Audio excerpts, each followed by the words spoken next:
Hi everyone, this is Julia Malloy, business expert for the design industry. Hope you're doing great. Welcome to day 3 of our fabulous February Get Organized. Let's get organized.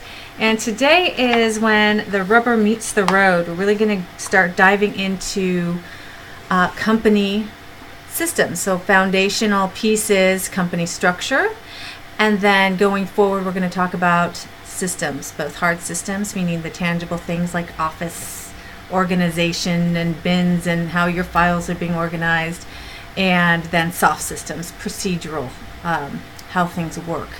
And the start of that begins with the company structure. So if you have, hopefully you've already downloaded it, it is the number 3, and it is the comprehensive accountability chart for your staff, okay? And it is on the juliamalloy.com website in the shop, and it'll be there waiting for you to download for free from the site, okay?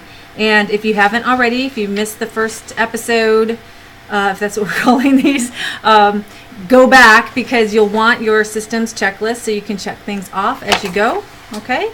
And I'm going to jump right into number 3. So if you haven't already, please do so. Go to my website, download the accountability chart. Now this is an accountability chart with all of the roles on it. Okay, it should look like this, with all of the roles on it for a boutique model firm.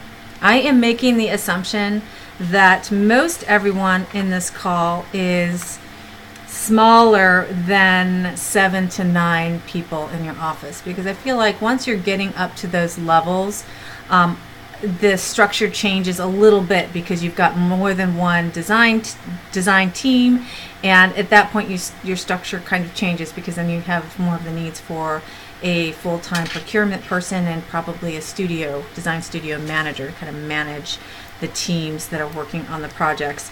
But up until that point, I call that a boutique model. Unless you are a sole proprietor that is literally only working with yourself, and maybe a part-time bookkeeper that comes in every few weeks to do your bank reconciliations and file your sales tax.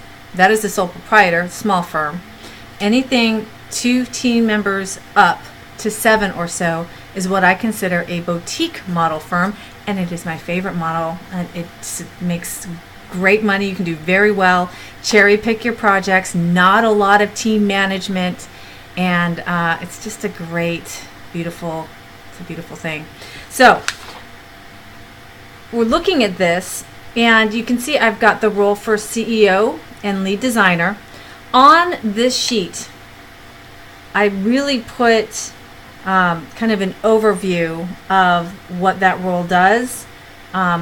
Obviously, each one of these is much more involved. Certainly the CEO role is way more involved than these, 6 items I put on here.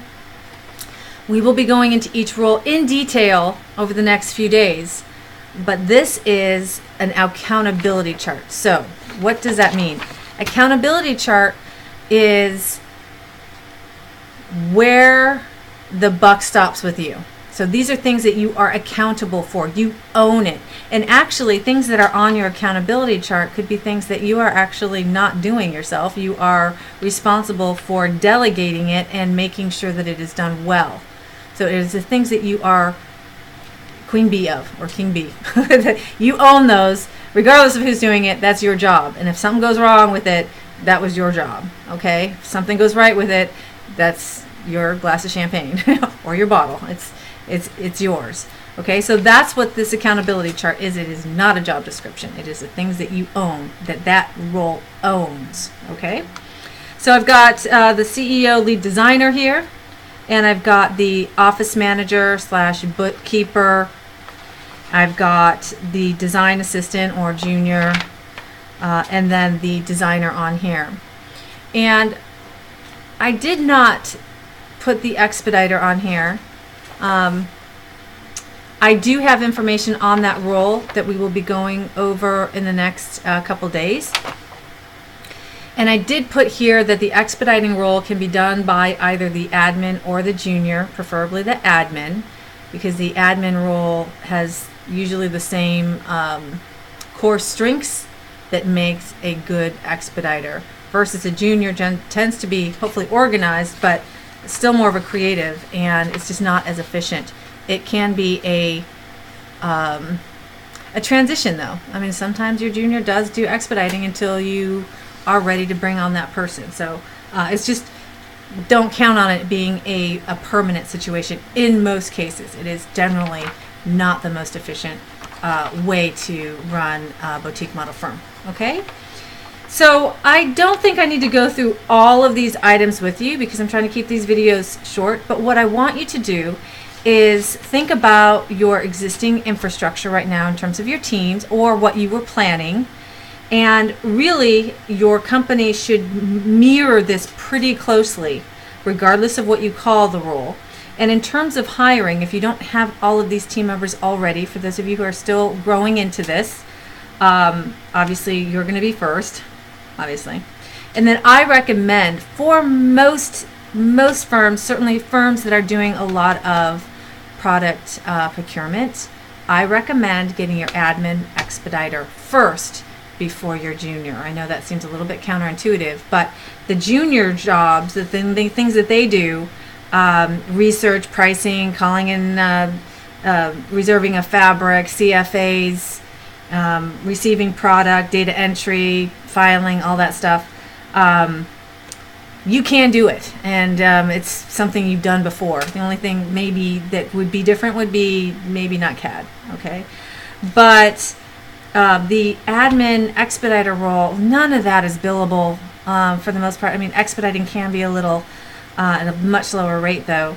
And generally speaking, most interior designers, like, this is not your zone of genius. So I want you to stay close as you possibly can to your zone of genius. And most of the time, it's not going to be things that are included in the admin expediting. Your money in, money out, sending out invoices, you know, new client setup, setting up the defaults in your Studio Webware or Ivy or whatever you're using, tracking credit card payments, bank reconciliations. Like, this is not your zone, most likely. You're like 99% of designers out there. Okay? So, you want to mirror that in terms of your hires. Some of you will find that you need to shift, because if you're at the next stage where you're not alone, but what I see often is that you're not alone anymore. You've hired someone to help you, but they're doing everything, okay? And I get it. That is like kind of like we're just, you know, all hands on deck. We're just getting it done. But I think even if you're not in a position to hire right away, it is really important that you go through this with your right-hand person and say, this is what we're growing into, and we will, as we grow, have to make some choices about what role you fill. Now, if they don't have a design degree and they're not a designer, then really there's only one choice, and that is the admin expediter role. If they do have a design degree and they're good, they've got a good creative mind, then likely they'll take, you know, they're doing everything, and we'll have them train an admin expediter to take over the more admin-y types of things, and they segue into more design support for you. Okay. The third hire is a designer, and that's where you complete your design team. So it's you and then a design team, which is a designer junior team. They execute on all of your projects. You provide all of the guidance, the vision, the clients in. You help orchestrate all of this stuff, but they are doing the heavy lifting in terms of implementation. Okay, and then just to the left of that, then you've got your admin expediter, and then your part-time bookkeeper, sales tax person, kind of on the side as a 1099. Okay, that is a boutique model. When you expand upon that, it becomes more like you, design team 1, design team 2, admin expediter. And if you're doing enough procurement, then it's office manager, expediter. Okay, something like that. I hope that made sense. We are going to dive into this a little bit more as we think about all of these roles in detail. Okay, I will be going through each one of these roles in detail. And I have a cool gift for you for each one of these roles as well. and it's a little bit unexpected. So, I mean, you've got kind of an abridged, but a version of the accountability chart. It's pretty straightforward. And most people would think, oh, well, then the next thing I'm going to get is, like the job description. And I certainly have those things available, but I wanted to make it a little bit more interesting for you all. So stay tuned, and I'll share with you tomorrow what I'm going to be gifting you all as a piece of each one of those roles as you kind of fill in the gaps for your systems checklist and get to the point where you've got all of these awesome little items on your systems checked off. So that's the accountability chart in a nutshell. Thanks for joining me today, and I look forward to seeing you tomorrow. Until then, be bold, and I'll see you mañana. Bye.